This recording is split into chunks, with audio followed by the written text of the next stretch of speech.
dengan sedikit digoyang jatuh langsung rukan. Berarti Nabi ini orang yang sangat luar biasa. Jangan disangka Nabi diem aja, diludahi diem, dikasih tai kepalanya diem. Oh Nabi penakut, oh Nabi mungkin cengeng.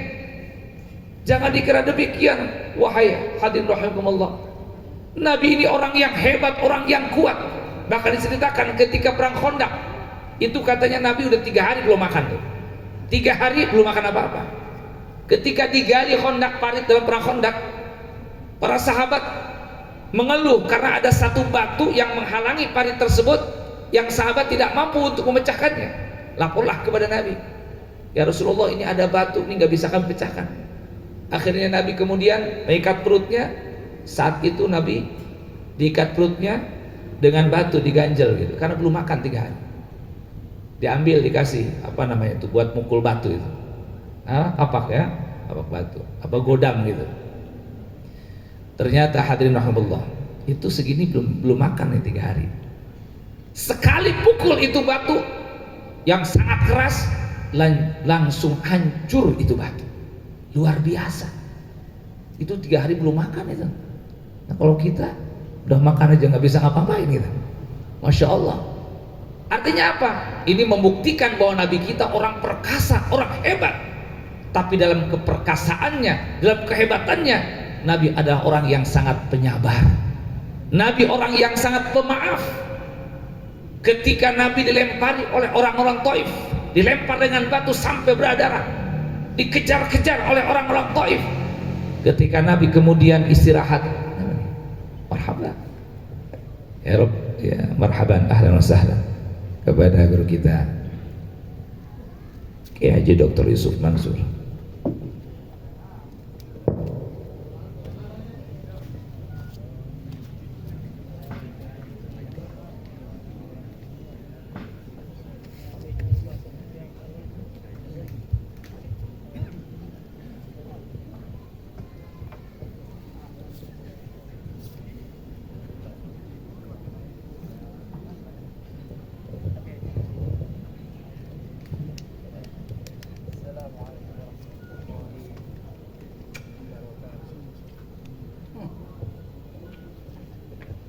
Lanjut Ki.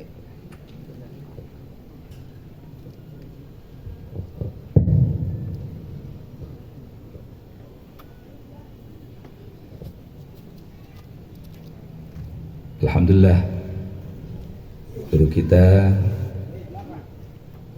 Al-Mukarram Muhtaram Kiai Haji Dr. Yusuf Mansur hadir di tengah-tengah kita. Alhamdulillah.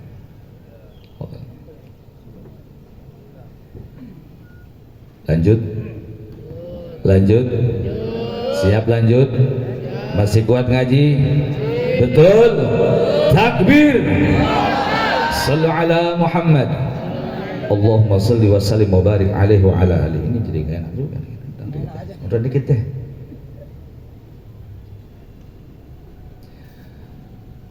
Hadirin wal hadirat kaum muslimin wal muslimat rahimakumullah. Ternyata di dalam perjuangan Nabi merubah bangsa Arab yang saat itu nyata-nyata dalam kerusakan dan kesesatan, ini bukan kecil dan bukan sedikit pengorbanan resiko yang diterima oleh Nabi. Cacian, makian, bulian, hinaan, bahkan sampai Nabi hendak dibunuh oleh orang-orang kafir demi untuk melakukan perubahan, menjadikan umat mulia dan terhormat, membawa umat untuk bahagia dunia sampai akhiratnya. Ini satu pelajaran bagi kita, alhamdulillah. Siapapun orang-orang yang memposisikan diri untuk mendakwahi umat, mengajak umat menuju kebahagiaan dunia akhirat, maka dia harus siap untuk menghadapi resiko sebagaimana Nabi mendapatkannya dulu. Insya Allah guru-guru kita yang hadir pada malam hari ini adalah guru-guru yang juga mengalami hal yang sama, karena mereka ini adalah orang-orang yang memposisikan diri melanjutkan perjuangan Nabi, mendakwahi umat, mengajak umat kepada jalan yang Allah ridhoi, mengajak umat untuk bisa selamat dan bahagia dunia dan akhirat. Oleh karena rahmatullah, insya Allah adik-adik mahasiswi Hifdzul Quran ini adalah calon-calon daripada dai-dai, calon-calon ulama dan kiai yang kelak nanti akan menyampaikan pesan-pesan agama ke masyarakat. Jangan takut jikalau seandainya karena kalian menyampaikan kebenaran kalian dibenci, dibully, dicaci maki, diintimidasi. Jangan takut, karena pada akhirnya kalian akan mendapatkan kemuliaan dan kebahagiaan. Kalian akan mendapatkan kecintaan daripada Allah dan Rasulnya, karena sesungguhnya Allah dan Rasulnya mencintai orang-orang yang mau membela dan juga menolong agamanya. Bahkan Allah menjanjikan, in tansurullah yansurkum, jikalau kalian menolong agama Allah dengan apapun yang kalian punya. Kalian punya tenaga kalian gunakan untuk menolong agama Allah. Kalian punya ilmu kalian gunakan untuk menolong agama Allah. Kalian punya apapun yang kalian punya harta, kalian punya jabatan, kalian gunakan semuanya untuk menolong agama Allah, maka sesungguhnya Allah akan menolong kalian, Allah akan muliakan kalian, Allah akan membahagiakan kalian.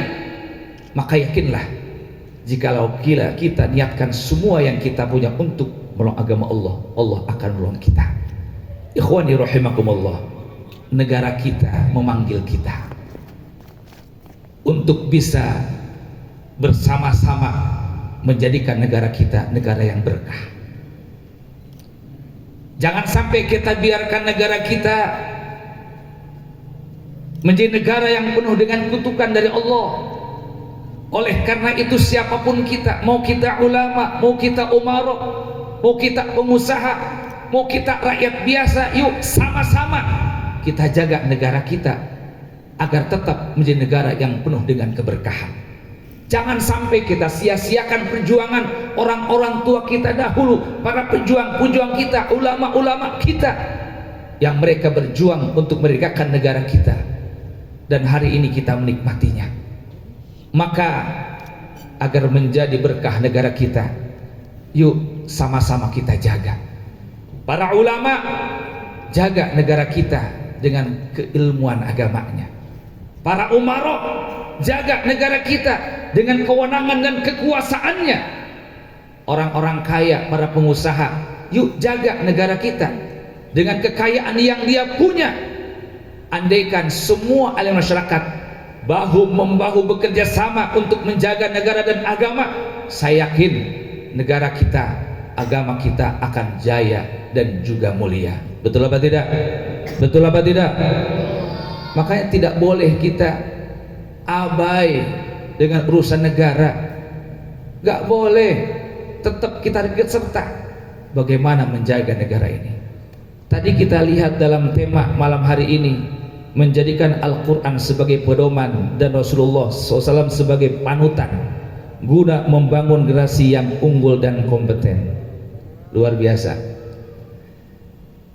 Al-Quran adalah kalam Allah yang mulia, diturunkan kepada Nabi yang mulia, Nabi Muhammad SAW. Saat itu ketika Al-Quran diturunkan kepada Nabi kita, Al-Quran menjadi jawaban atas semua permasalahan yang dihadapi oleh masyarakat. Indahnya kehidupan ketika kita punya masalah, langsung dapat jawaban dari Sang Maha Pencipta melalui utusannya yang mulia. Makanya dikatakan khairul qurun qarni, kata Nabi, sebaik-baik masa adalah masaku. Kenapa? Padahal kalau kita perhatikan di masa Nabi banyak perang aja sampai 47 kali. Kok Nabi menyebut sebaik masa adalah masaku, padahal masa itu masa banyak perang? Apa yang menjadikan masa itu menjadi baik? Karena di masa itu segala macam urusan umat langsung dijawab dan dibimbing oleh wahyu, dituntun oleh Nabi SAW. Betapa ini sebuah keindahan, dan keindahan itu akan bisa terus berlanjut manakala wahyu Allah Al-Quran yang mulia ini terus dilantunkan, terus dibacakan, terus diajarkan kepada umat dari generasi ke generasi. Dan tentunya kita membutuhkan sosok orang yang punya kepribadian yang mulia, Karena ternyata tidak cukup dengan membaca Al-Quran, kita butuh sosok orang yang bisa memberikan penjelasan pemahaman makna Quran, sekaligus juga berikan contoh dalam pengamalannya. Seperti Nabi dulu, Nabi membacakan Al-Quran kepada umat. Nabi juga mengajarkan, menjelaskan tentang makna ayat per ayatnya. Nabi juga mencontohkan pengamalan daripada ayat tersebut. Bahkan Nabi membimbing umat ketika mereka hendak mengamalkan ayat demi ayat. Mungkin hari ini Qur'annya tidak hilang, Qur'annya terjaga sesuai janji Allah Subhanahu wa ta'ala, tapi yang mulai hilang adalah para pewarisnya Nabi. Satu persatu orang-orang yang mengurisi ilmunya Nabi, yang mereka yang akan menjelaskan makna Quran, memberikan contoh pengamalan Quran, itu yang sudah mulai tidak ada. Sehingga Qurannya terjaga. Tetapi orang yang menjaga Al-Quran, orang yang pemahaman Al-Quran yang benar, yang memberikan contoh pengamalan yang benar, ini yang sudah tidak ada. Maka alhamdulillah kita sangat berbahagia. Mudah-mudahan Darul Quran yang dipimpin oleh guru kita Kiai Haji Yusuf Mansur, mudah-mudahan ini menjadi tempat atau lembaga yang bisa mencetak generasi Qurani, yang mereka bukan cuma bisa baca Quran atau hafal Quran, tapi mereka juga faham makna Al-Quran. Bahkan bukan cuma faham Al-Quran, mereka juga bisa mengamalkan kandungan Al-Quran. Memang tidak percuma orang bisa baca Quran tapi tidak paham Al-Quran, nggak ada percumanya. Ada orang bilang percuma katanya bisa baca Quran kalau nggak ngerti maknanya. Percuma baca Quran ngerti maknanya tapi kagak ngamalin isinya. Kalau kata saya sih nggak ada yang percuma. Buat Al-Quran nggak ada yang percuma. Hatta orang baca Quran doang nggak ngerti maknanya, itu sudah satu kebaikan buat dia. Ada satu santri ceritanya datang ke gurunya, dia nanya, kata si santri, "Bah, kalau orang baca Quran nggak ngerti, kira-kira ada manfaatnya nggak? Orang baca Quran tapi nggak ngerti maknanya, apalagi ngamalinnya, kira-kira manfaat gak buat dia?" Ini si kiai tidak langsung menjawab pertanyaan sang santri, tapi kemudian disuruh si santri ini untuk mengambil keranjang sampah di pojokan rumahnya. Nah, manggilnya apa kira-kira ke santri ini? Ceng ya, ujang apa ceng? Entong, no di sana no, di pojokan no ada keranjang sampah, ente ambil. Ente ambil, ada sampahnya ente buang. Terus ente ambil air yang ada di kolam, bawa ke sini. Santrinya suruh ngambil air di kolam dengan keranjang sampah. Namanya keranjang itu kan bolong-bolong. Coba, ini si santri agak bingung juga, tapi karena yang nyuruh kiai, dia jalanin aja. Diambil tuh keranjang. Tentu karena ini keranjang sampah, banyak kotorannya kan. Lalu dia datang ke kolam, dia ambil tuh air dari kolam dan keranjang tersebut. Baru diangkat saja, airnya sudah berjatuhan. Waduh. 2 kali dia coba ambil lagi air, ya jatuh lagi yang bolong kok keranjangnya. 3 kali begitu juga, berkali-kali. Akhirnya dia nyerah, dia datang ke gurunya itu, ke kiainya dengan bawa keranjang itu. Dibilang, "Kiai udah ampun dah, saya nggak bisa tuh ngambil air di kolam." Kenapa? Ya keranjangnya bolong-bolong, airnya jatuh mulu. Ditanya sama kiainya, "Coba kamu lihat tuh keranjang sampah tadi, sebelum ente pakai ngambil air tuh keranjang kotor apa enggak?" Dibilang, "Kotor Kiai." "Sekarang gimana?" "Bersih Kiai." Nah, begitulah katanya perumpamaan orang yang dia baca Quran tapi tidak paham maknanya. Walaupun dia tidak paham maknanya, dengan dia berulang-ulang membaca Al-Quran yang mulia, itu bisa membersihkan kotoran yang ada di hatinya. Sallallahu ala Muhammad, sallallahu ala Muhammad. Makanya adik-adik yang mungkin masih dalam tahapan tahsil qiraah, dalam tahapan memperbaiki, membaguskan bacaannya, belum pada tahapan untuk menggali maknanya, jangan kecil hati. Terus lanjutkan, selesaikan tahsin qiraahnya sampai tahfidnya. Setelah itu kemudian berlanjut untuk memahami maknanya, mengkaji tafsirnya, sampai kemudian amalkan. Memang dalam mengamalkan Al-Quran ini kita butuh seorang pembimbing, seorang mursyid yang bisa membimbing kita sebagaimana Nabi dulu membimbing para sahabatnya. Yang namanya manusia kan ada malas-malasnya, kadang-kadang ada lelahnya, ada bosannya, ada jenuhnya. Nah, Nabi hadir untuk memberikan semangat terus kepada sahabatnya sampai sahabatnya bisa mengamalkan Al-Quran. Nah, di sini pentingnya ada seorang guru yang bisa membimbing kita. Insya Allah di sini banyak guru-guru kita. Ya, mudah-mudahan panjang umurnya semuanya. Amin. Jadi bukan cuma kita membaguskan bacaan, menghafal lafaz Al-Quran, tapi juga kita membutuhkan orang yang membimbing kita untuk bisa mengamalkan Al-Quran. Betul apa tidak? Betul apa tidak? Saya yakin bila mana kita semua, khusus generasi muda, kita rajin dan semangat untuk membaguskan bacaan Quran kita, bahkan menghafal ayat demi ayatnya sampai selesai 30 juz, kemudian lanjut untuk memahami makna tafsirannya, lalu mengamalkannya. Saya yakin andaikan generasi muda kita melakukan itu semua, kita semua akan menjadi sebuah umat yang mulia dan disegani. Sebagaimana dulu Nabi merubah bangsa Arab dari kondisi yang sangat sesat, sangat rusak, dengan membacakan ayat Quran kepada mereka. Yatlu alaihim ayatih, Nabi bacakan ayat-ayat Al-Quran wahyu Allah kepada mereka.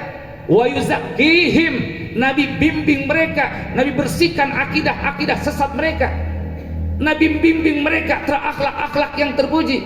Wa yu'allimuhumul kitab wal hikmah, Nabi ajarkan mereka Al-Quran, Nabi ajarkan mereka sunnah-sunnah.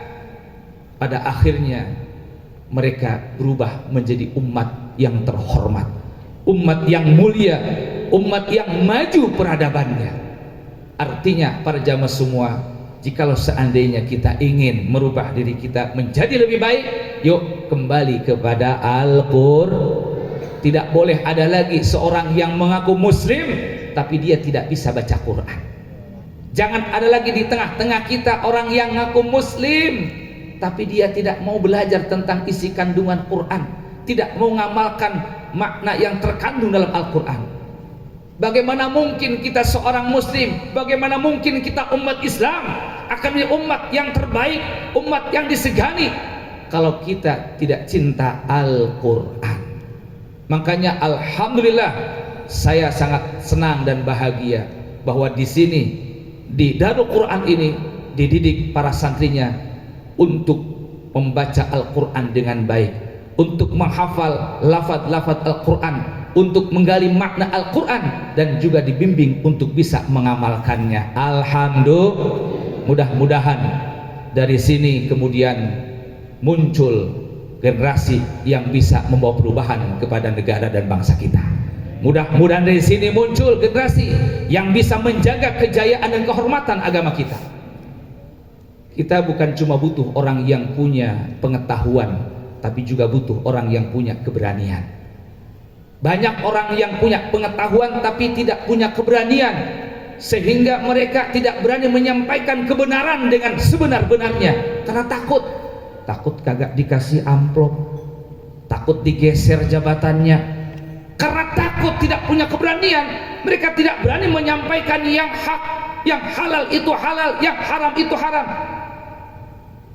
Di sini kita butuh orang yang punya ilmu, tapi juga butuh orang yang punya keberanian.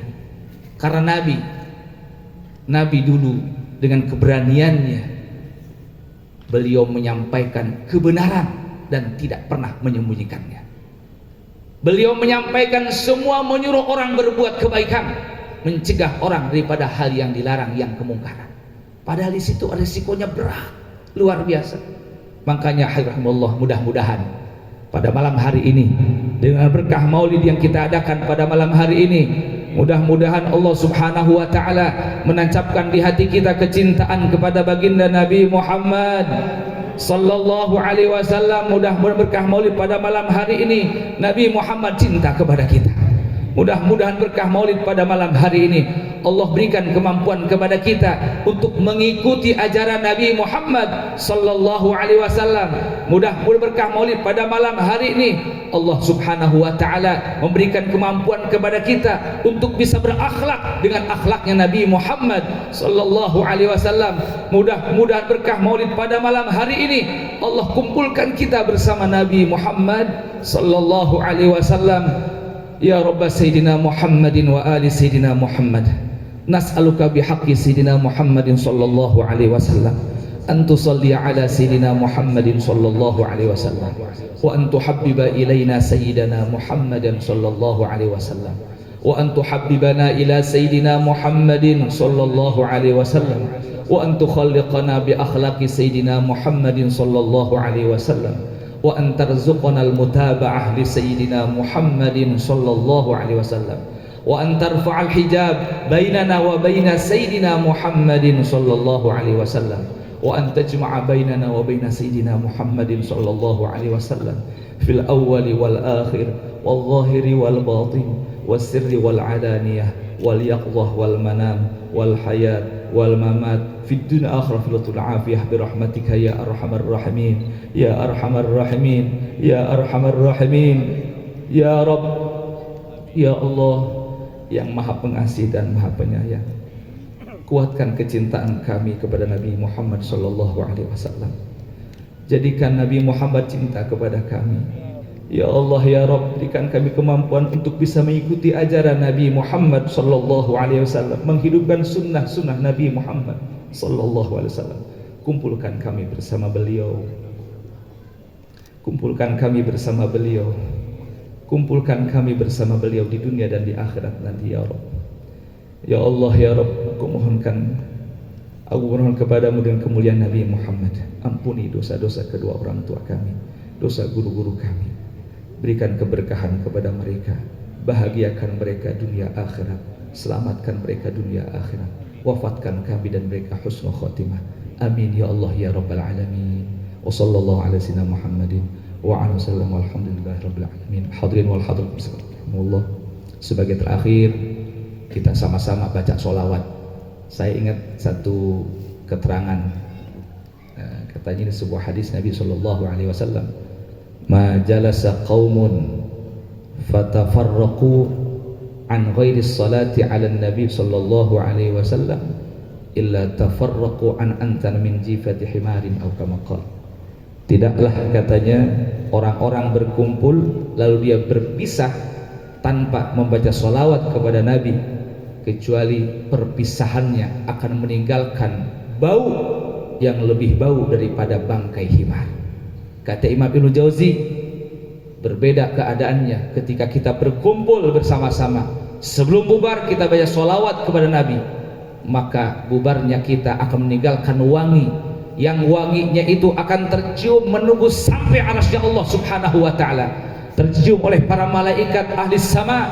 Setiap malaikat yang mencium wangi itu akan meminta ampunan kepada Allah untuk yang hadir pada tempat tersebut.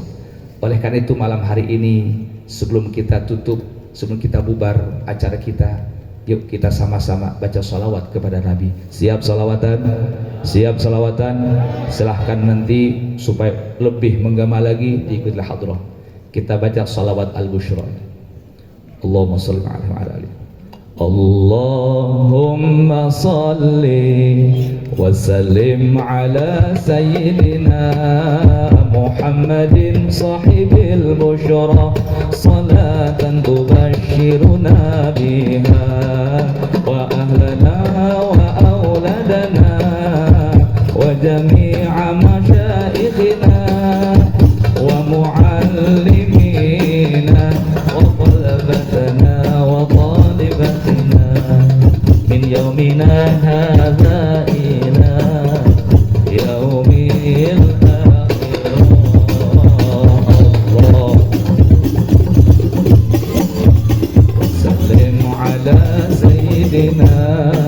محمد صاحب البشرى صلاة تبشرنا بها وأهلنا وأولادنا وجميع مشايخنا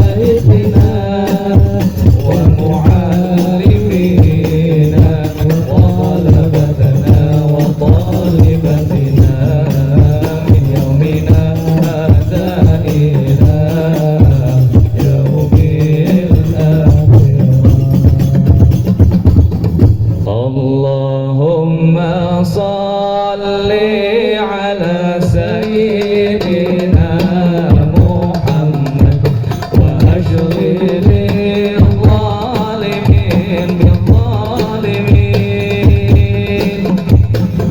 اللهم صل على سيدنا محمد وأشغل الظالمين بالظالمين وأخرجنا من بينهم سالمين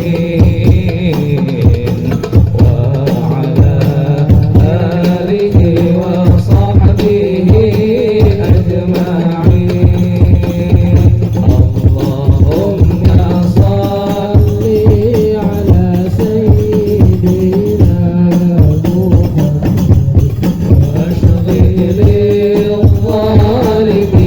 بالظالمين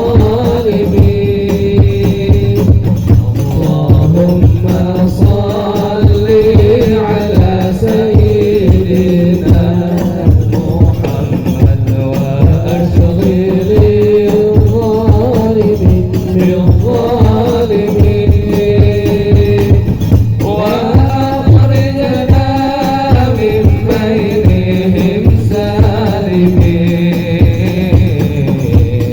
وعلى آله وصحبه أجمعين صلى الله ربنا على نور المبين أحمد المصطفى سيد المرسلين صلى الله ربنا على النور المبين أحمد المصطفى سيد المرسلين وعلى آله وصحبه أجمعين وعلى آله وصحبه أجمعين. Demikian yang bisa saya sampaikan. Mudah-mudahan ada manfaatnya. Bila ada kalimat yang tidak berkenan, mohon dimaafkan. Ya alhamdulillah. Mudah-mudahan nih mereka menjadi generasi yang akan melanjutkan perjuangan para ulama-ulama kita. Amin. Ya Rabbal. Tinggal kemudian kita mudah-mudahan setelahnya hafal, santri-santri daku ini berlanjut untuk menggali maknanya. Tapi jangan sampai salah guru, karena ini munculnya berbagai pemahaman, termasuk pemahaman radikal maupun liberal itu mereka sama dari Al-Quran juga, tapi karena salah penafsiran. Oleh karena itu, karena kita ini Indonesia muslimnya Ahlus Sunnah wal Jamaah, maka para santri setelahnya hafal Quran, jika hendak mendalami tentang makna Al-Quran, ambillah dari guru-guru yang memang punya ketersambungan sanad keilmuannya sampai Rasulullah Sallallahu Alaihi Wasallam. Jangan sampai mengambil pemahaman Al-Quran serampangan atau berdasarkan logika. Takutlah dengan ancaman Nabi, man fassara bil Quran bi ra'yi, man fassara Quran bi ra'yi falyatabawa maq'adahu minan nar. Siapa orang yang menafsirkan Al-Quran dengan logikanya, hendaklah dia siap-siap menempati tempat duduknya di neraka. Jadi jangan sampai kita terbawa dengan orang-orang yang hanya mainin logika dalam nafsir Al-Quran. Kembalikan penafsir itu kepada ulama-ulama yang ahlinya, terutama kepada ulama Ahlus Sunnah wal Jamaah. Insya Allah kalian akan menjadi orang-orang yang bermanfaat untuk pribadi, keluarga, dan juga nanti di masyarakat. Insya Allah. Amin ya Allah ya Rabbal Alamin. Terima kasih. Subhanakallahumma wa bihamdika asyhadu an la ilaha illa anta astaghfiruka wa atubu ilaik wa afu minkum. Assalamualaikum warahmatullahi wabarakatuh.